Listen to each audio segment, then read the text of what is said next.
The Peaky Blinders, from Birmingham's dirty streets to screen legend. Birmingham. The end of the 19th century. The smoke from the forges never clears.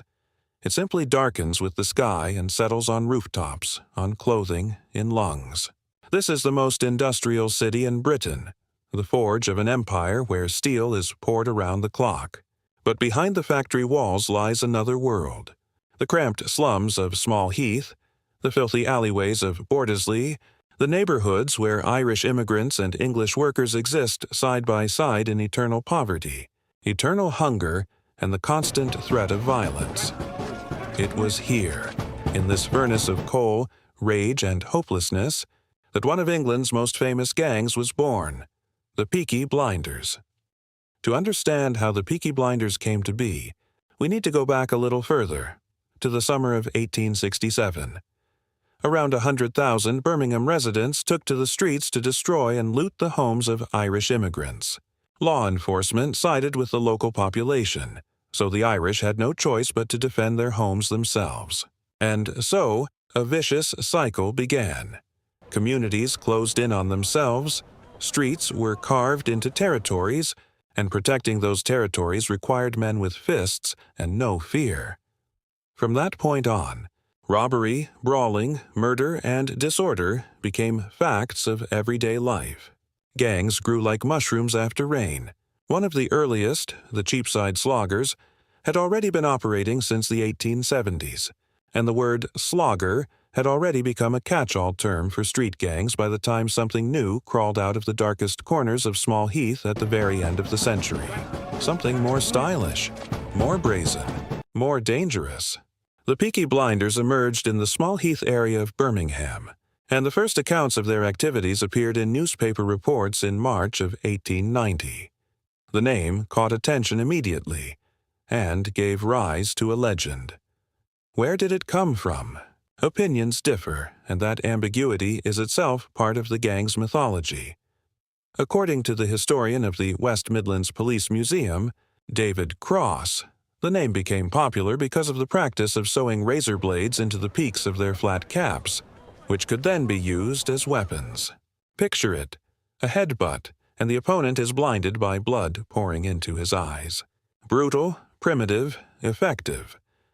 But Professor Carl Chin of the University of Birmingham disagrees.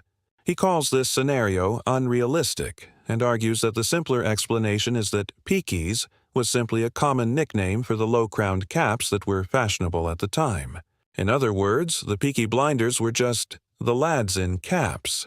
Modest, prosaic, but possibly true.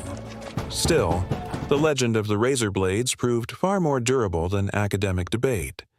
And it was that legend that made it into the television series, immortalizing the gang's image forever. The gang was made up of working-class men who had grown up in harsh economic conditions. They were involved in robbery, violence, extortion, illegal bookmaking, and control of gambling operations. But it wasn't only their crimes that set them apart from other street gangs. Members wore a distinctive uniform that typically included tailored jackets, lapelled overcoats, button-up waistcoats, silk scarves, bell-bottom trousers, leather boots, and caps with sharply prominent peaks. Think about that for a moment. Men from the slums, living off robbery, and yet dressed to the nines like London dandies. At the end of the 19th century, gang members ranged in age from 12 to over 30. They were young, hungry, angry, and yet they took extraordinary pride in their appearance. It is precisely this combination of brutality and style that gives their image its enduring appeal. According to historians, the Peaky Blinders and certain other gangs of the era were unlike ordinary armed thugs. They had a distinctive way of dressing, their own code of honor, and a code of conduct. At the turn of the century, the Peaky Blinders were a genuine force in Birmingham. Police reports from 1904 described them as a gang of drunken young men who roamed the city endlessly, robbing and insulting passers-by. But that was already the beginning of their decline. Strict policing, lengthy prison sentences, and various social factors, including the influence of schooling and the spread of boxing clubs, led to the gang's disappearance in the early 20th century. in reality. The gang held power for roughly 20 years before being pushed out by a larger outfit, the Birmingham Boys, led by their chief, Billy Kimber. Most of the names of the gang members who once terrorized their surroundings have since been forgotten, but their fame lives on forever in Birmingham folklore and on screen. Decades passed. Birmingham changed, but the memory of the Blinders lived on, in family stories, in local legends, in the pubs of Small Heath. And eventually that memory reached a man named Stephen Knight. Knight described the origins of the series like this. The show is based on real events from the first half of the 20th century. My parents, especially my father, often talked about what it was like when he was 10 years old. They dressed well, they had money, they were feared and respected in the neighborhood, and they were gangsters. In a way, I want Peaky Blinders to be a kind of view of the world through the eyes of a 10-year-old boy who sees people who are smarter and stronger and more beautiful, and the horses are bigger. That matters. Peaky Blinders is not a cold historical reconstruction. It is a childhood dream of dangerous greatness, refracted through an adult understanding of the price that greatness demands. The first season aired in 2013 on BBC Two. No one particularly expected an explosion. A British crime series set in post-war Birmingham sounded like something for a niche audience, but the screen caught fire. At the center of the series is the fictional Shelby clan, a gangster saga about a group of Romani criminals from Birmingham, based on real events. Birmingham, 1919. The Shelby brothers have returned from the war. Arthur Shelby, the eldest, presents himself to the world as the boss, but the real boss is Thomas Shelby, the middle brother, who runs every aspect of the operation. Tommy Shelby, played by Cillian Murphy, became one of the most memorable characters in modern television.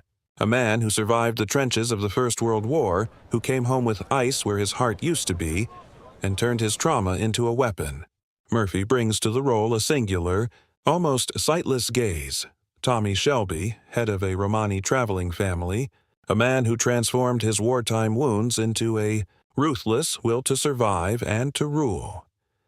The Shelby family are fictional characters, but they are a composite image that reflects the real society of Birmingham in the 1920s. Behind each character, you can sense dozens of real people whose stories dissolved into the history of the city. The series is not a documentary, and the creators never pretended otherwise. Between the real Peaky Blinders and the screen version of the Shelbys, there is an enormous distance. In the series, the creators portray an ambitious family that eventually moves into politics and philanthropy.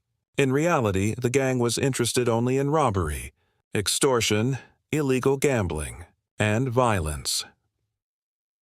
The events in the show are set in the 1920s. The creators depict the brutal characters of the gang's members as people shaped by the decaying streets of post-war Birmingham. The directors leaned heavily on the idea that it was war and inequality that made people so violent and cruel. The real Peaky Blinders were a gang of the late 19th century, not a post-war one. Knight deliberately shifted the time frame to introduce the themes of war trauma, social inequality, and the birth of organized crime in the industrial age. The story became more powerful, more painful, more profound, even at the cost of factual accuracy. The series grew with every passing year, in scale and in ambition.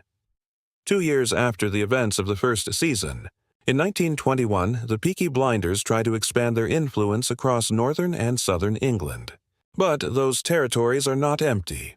A war is raging between the Italian and Jewish mafias.